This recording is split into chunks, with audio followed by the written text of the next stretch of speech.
Bon, ça y est, nous revoilà quelques semaines plus tard. Ça a pris moins de temps que prévu et j'ai quand même une bonne nouvelle en soi. C'est que quand on regarde le nouveau et l'ancien, derrière ça se ressemble réellement. Et l'engrenage que j'ai reçu avec est comme à l'intérieur, c'est-à-dire que t'as un côté pointu et un côté qui est relié pour être plat et donc pour aller dedans. Par contre, comparé à l'autre où j'avais reçu en gros l'équivalent de ça là, juste le cache, la rondelle, quelques vis, lui j'ai vraiment tout. J'ai le cache, donc le joint qui va avec le cache là comme sur l'autre. J'ai ça qui sert à régler l'embrayage, j'ai la rondelle évidemment, l'écrou comme sur l'autre, ça je sais pas à quoi ça sert, ça qui lui va là-dedans, le truc pour sélectionner les vitesses, enfin j'ai plein de trucs pour moins cher que l'autre en plus, mais bon. Et entre nous, ce kit-là, je l'ai trouvé sur AliExpress. C'est quand même vachement mieux que l'autre, qui était sur un soi-disant site spécialisé 20 fois trop cher. Et puis AliExpress ou pas, ouais d'accord, c'est du chinois, n'empêche que le quad c'est déjà une chinoiserie, donc qui est le mieux placé pour vendre des pièces chinoises?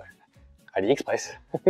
Bon allez, assez causé parce que je veux qu'il marche, oui. Enfin, qu'il roule quoi. J'ai fait la vidange, du coup on va repartir de zéro. Pourquoi on repart de zéro? Simplement parce qu'on avait mis un chrono la dernière fois.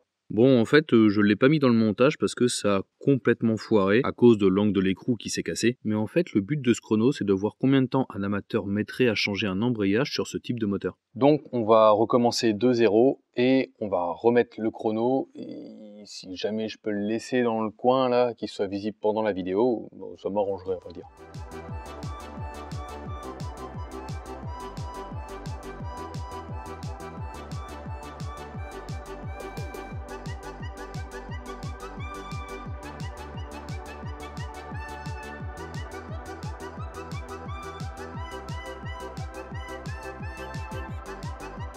Voilà, donc comme je vous disais, ici c'est pointu, alors que sur le nouveau, comme sur l'ancien, là c'est plat.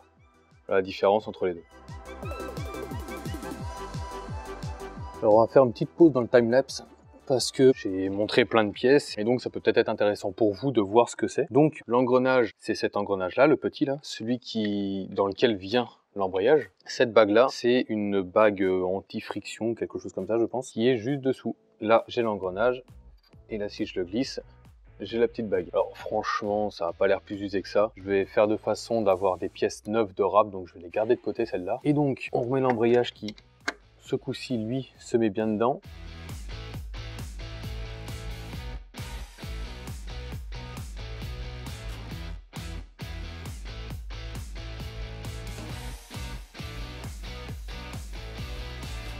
Et donc ensuite, pour les autres pièces, donc ça, c'est ce qui permet donc la sélection, enfin quand on bouge le levier de vitesse derrière, ça bouge, mais la sélection de vitesse, je crois qu'elle se fait par ici. Là. Et ensuite, ça, en fait, ça vient ici.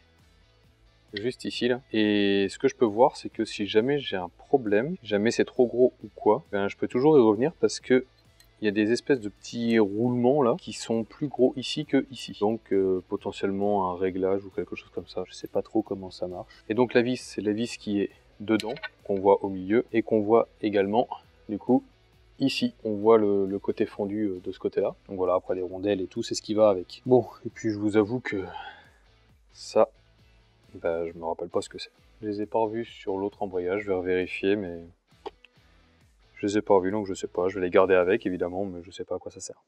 Bon, j'ai été vérifié, et heureusement, parce que cette rondelle avec écrit outside dessus, ça me disait quelque chose. Et j'ai bien fait parce qu'en fait, elle va au niveau de l'écrou. Entre la rondelle, qui est les lamelles qui se rabat, et l'écrou. Donc je dois redémonter ça. Heureusement que je l'ai vu maintenant. Voilà, donc en fait, j'enlève cet écrou. Et donc, le côté outside, s'ils se sont fait chier à marquer ça, c'est pas pour rien. Outside, c'est le côté vers l'extérieur. Pourquoi, j'en sais rien, mais s'ils mettent ça dans le kit, c'est que ça sert pas à rien. Donc, je le mets. Du coup, je revisse. En fait, là, j'ai plus qu'à remettre le carter. Donc, je remets le carter. Bon, voilà.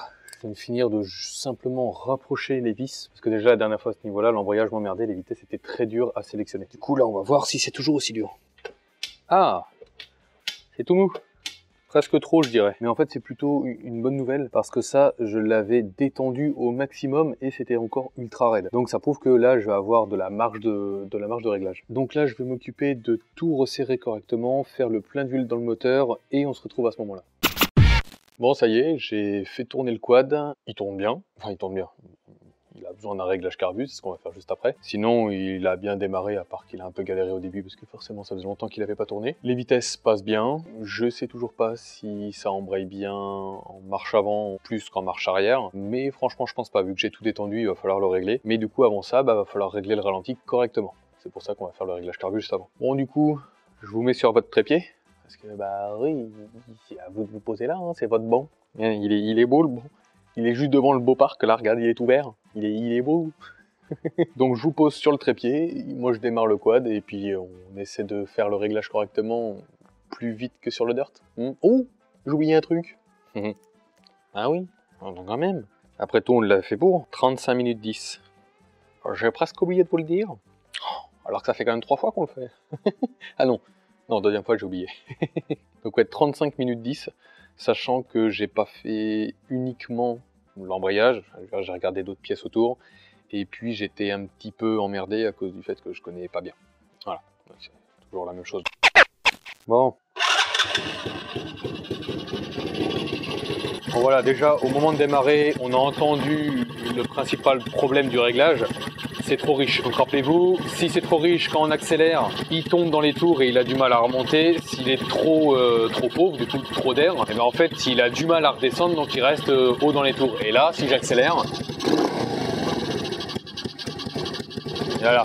Donc là c'est vraiment trop riche et pom, pom, pom, pom, pom, pom, pom, et il reprend après. Donc ce que je vais faire, c'est tout d'abord l'éteindre. Je resserre tout. Du coup c'est un tour et demi, un demi-tour, un tour et demi. Le réglage ralenti, il est sûrement trop, que je dise pas de bêtises, trop faible. Je le resserre, voilà. Donc là, il est prêt à un peu trop gueuler. Voilà. Donc maintenant qu'on l'a mis comme ça, je me prépare à desserrer la vis.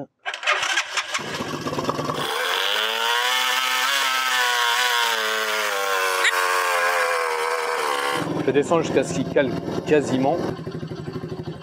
Voilà. Juste le remonter un tout petit peu. Parfait, là il est très bas. Donc ce qu'on va faire, déjà tout à l'heure il était trop riche, mais en même temps la vis de richesse était serrée à fond. Bah forcément il y avait trop d'air, si c'est bien une vis de richesse. Mais vu l'inclinaison qu'elle a et qu'elle plonge vers l'essence, je pense que oui, contrairement au dirt, tout c'est tout droit et que ça va vraiment vers l'air. Donc on a un tour et demi. Donc là je vais faire demi-tour par demi-tour pour trouver le plus haut régime. On va voir comment il va réagir déjà. Là, il est en train de s'étouffer. Du coup, trop d'air, donc on va faire l'inverse. On va faire quart de tour par quart de tour. De coup. En attendant, il augmente un petit peu. Là, j'ai l'impression qu'il a baissé. Je vais continuer à tourner pour voir. Ouais, on est en train de le perdre. Là, on a bien entendu, il a accéléré tout seul. Donc maintenant, je vais faire huitième de tour par huitième de tour pour tenter de trouver vraiment le point le plus haut.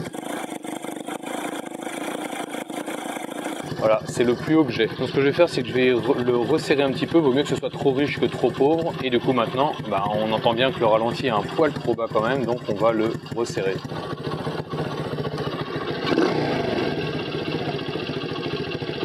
Là vous entendez du coup, j'accélère. Et il ne descend pas, il reste pas trop en l'air et pas trop en bas. Il fait paf et il retombe à son point de ralenti. Donc là, il est nickel, il est bien réglé le ralenti. Bon, maintenant je vais vous changer de position et puis on va voir comment régler l'embrayage.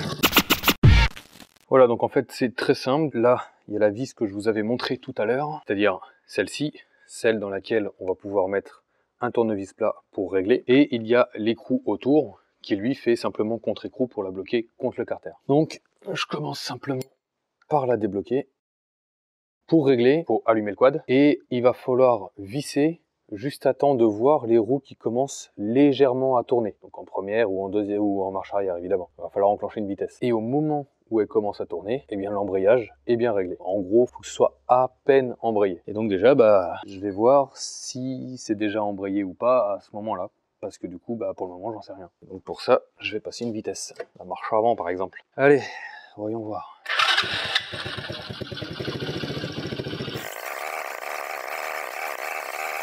Donc elle tourne de base en fait. Ah, par contre ce que j'avais pas vu c'est que ça pisse l'huile quand c'est pas serré. Alors normalement je l'ai desserré au maximum. Ah, donc en fait je peux pas faire mieux. Je vais tenter de resserrer. Je vais desserrer ça. Ça se freine à la main ça ou pas?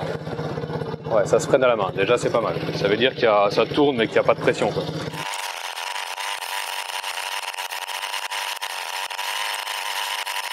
Alors, est-ce que c'est plus dur? Peut-être un peu. Là, je vais essayer. Hein. Là, j'apprends. C'est vraiment la toute première fois que je fais ça. J'ai juste vu des tutos écrits sur un forum. Alors là, par contre, je suis à fond. Ok. Donc là, je l'arrête quand même relativement facilement. Et là. Et donc là, est-ce que je l'arrête plus ou moins facilement? Exactement pareil. Super. Non, ça fait plaisir de voir que ce qu'on fait, ça sert à rien. Il est à fond. C'est de nouveau comme tout à l'heure. Ah, il a plus de mal à repartir par contre. Ok. Donc si on refait l'inverse, on va tenter. Hein. Là je suis à fond. Ok. J'ai marre de le faire à la main. Voilà. Ah non, là il peine plus.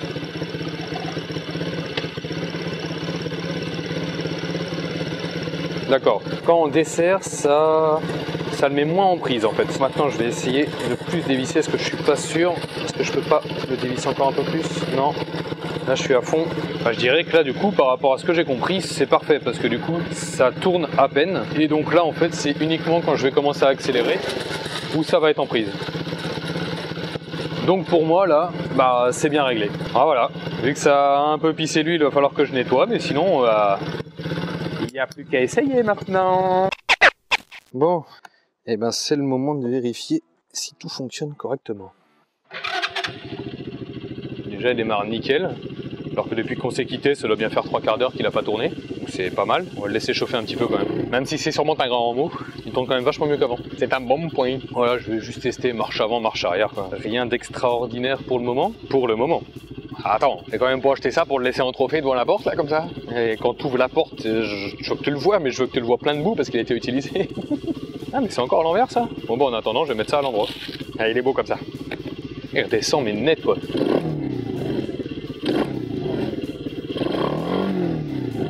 C'est du bon réglage ça. Bon bah écoute, on va commencer à regarder, je vais d'abord tester la marche arrière. Elle devrait burner logiquement.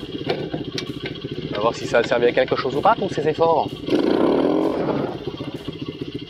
Bon bah ça c'était évident hein. Il burn en marche arrière, on va voir en marche avant. Ouais, c'est mieux. Ouais, c'est un peu mieux. C'est quand même pas la folie. Hein. Bon, comme je pensais quand même, il y a plus de gouache en marche avant qu'en marche arrière. C'est un peu décevant quand même. Je m'attendais à un poil mieux, mais c'est trop bizarre. Même le coup de l'embrayage, là, je me disais, bon, peut-être que finalement ça va s'égaliser. Pas s'inverser, mais s'égaliser, qu'il y aura autant de gouache en marche avant qu'en marche arrière. Là, pour moi, c'est pas logique. Il y a un truc bizarre, comme si la pignonnerie dans la boîte était inversée, qu'il y avait la marche avant qui était plus grosse que la marche arrière. C'est pas logique, enfin en tout cas pour moi. Bon sinon il y a quand même un truc marrant, je vais essayer de le faire. On va voir si ça marche. Ça marche pas. Faut que je le fasse dans l'autre sens. Ça marche pas, ça dérape. Je suis déçu.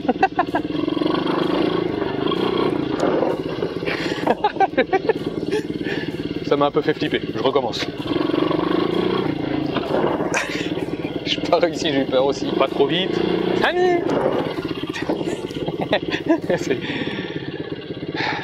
On s'amuse comme on peut. Bon. Bah du coup, dernière étape, aller le tester dans le chemin de terre. Ça me paraît être la meilleure des prochaines étapes.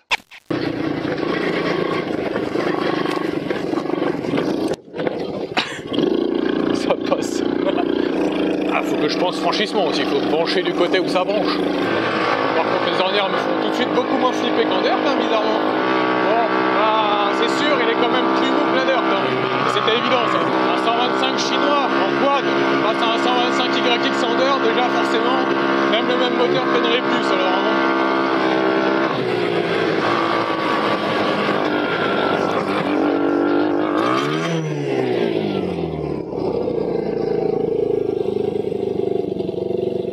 Ça c'est dommage d'avoir déraillé aussi facilement par contre. Bon bah ça va être extrêmement court dans ce cas là, je reraille et je me casse. Faut que je me mette au point mort. Bon, pourtant j'avais fait la tension de la chaîne, je pensais que c'était bon. Et en fait, eh ben, il faut sûrement un poil plus l'attendre. Ah, qu'est-ce que tu veux? Faut bien apprendre un jour. Hein. Voilà. Là, il est autour, parfait. Donc maintenant, faut que je mette la première ou la marche. Ah non, je vais mettre la marche arrière.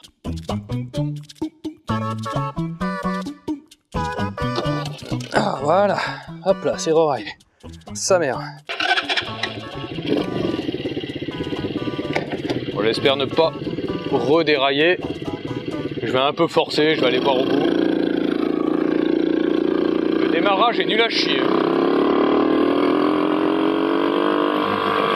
Là, si je penche à droite, je penche à droite, aussi. Clairement, ça avance pas. C'est un truc pour se promener, quoi, c'est tout. Après, par contre, c'est comme tout. C'est un châssis qui est relativement court, qui est pas très large. Ça va vite fait de te viander comme une merde pour des conneries. Donc après, plus puissant, pas forcément. Mais au moins que tu aies une démultiplication au démarrage qui soit différente, parce que là, c'est vraiment de la chier. Ses atouts sont aussi ses inconvénients. La petite taille, ça ramène un jeu très rapide, très facile. Putain, là. Mais et ben voilà, par exemple, clairement, je suis à fond là. Il est même pas reparti, quoi. Donc ouais, ça ramène un jeu facile, mais c'est aussi ce qu'amène le problème, c'est ça y amène des limites plus rapidement.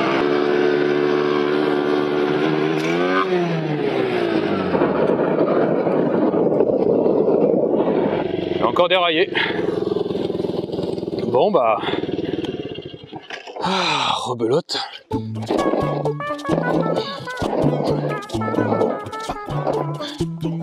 Allez, bâtard.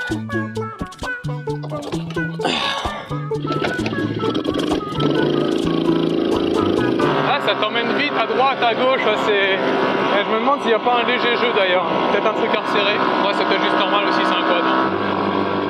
Je pense que c'est lui. Ok, donc ça déraille super vite pour des conneries.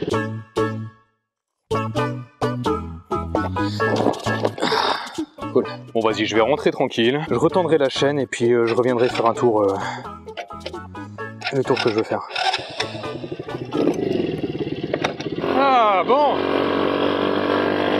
Bah, forcément, en même temps, pendant la première sortie, j'ai pas fait grand chose dessus en soi. Donc pendant la première sortie, ça m'aurait même étonné de rien avoir. Bon, ça reste minime, une tension de chaîne, tout le reste fonctionne nickel, franchement. Après, bon, bah, la puissance. Bah, je m'en doutais un peu en même temps, hein, 125 chinois, aussi petit que ça, il y a quand même vachement peu de chance que ce soit si marrant. Là, clairement, j'ai eu un mauvais mouvement, j'ai lâché les gaz, que j'aurais quand même dû les garder un minimum. Putain, ah ouais, alors attends, là-dedans, il peine le truc là. Ouais, alors c'est super marrant, c'est un quad. Et je crois que son moteur va vite me lasser. Ouh, s'il faut embarquer. Je suis à fond là. Aïe aïe aïe, c'est vraiment de la merde. La vieille peine. Je suis à fond. On a vu le bruit par contre. Pourtant je faisais pas le débile. Hein. J'espère que ça a rien pété. Ça a tourné contre, il est même resté dedans, donc écoute, tant mieux. Hop, heureusement que j'ai fait demi-tour. Parce que là, je faisais vraiment rien, il était juste en méga tension parce qu'il peinait sa maman. Encore une fois. C'est bon. Allez, on se casse. Et bah, du coup, faut que je fasse gaffe dans les montées, quoi. Je suis à fond, là, putain. Peine de ouf là-dedans. Non mais il va falloir que je le pousse ou quoi là? Bon alors il y a un petit tronc d'arbre là au milieu, je suis passé comme un bourrin tout à l'heure. Je sais pas si ça va repasser exactement pareil. Oh putain, ah, je me suis pris la selle dans le cul. Encore? Non mais sérieux là, j'ai rien fait. Bon bah go. Qu'est-ce que tu veux? C'est que la 5e fois je crois.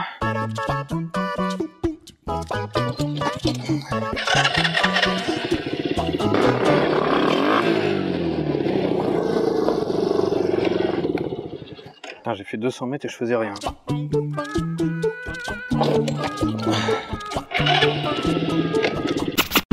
Bon, en soi, c'est pas non plus décevant. C'est vrai que, bon, je m'y attendais.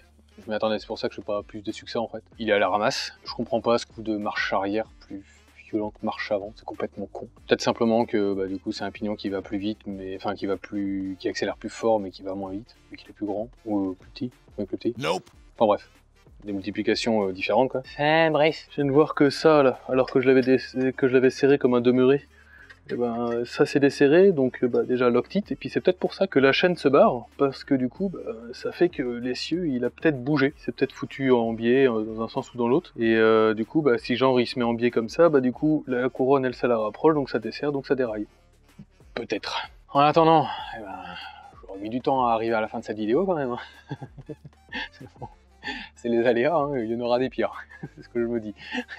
Bon bah dans tous les cas, laissez un petit pouce en l'air comme d'hab hein, si ça vous a plu, un petit commentaire aussi, si vous avez quelque chose à ajouter ou quoi que ce soit, ou un moteur à me vendre, ou je sais pas moi, une modification à faire sur la chinoiserie pour que ça vienne un Braxtair.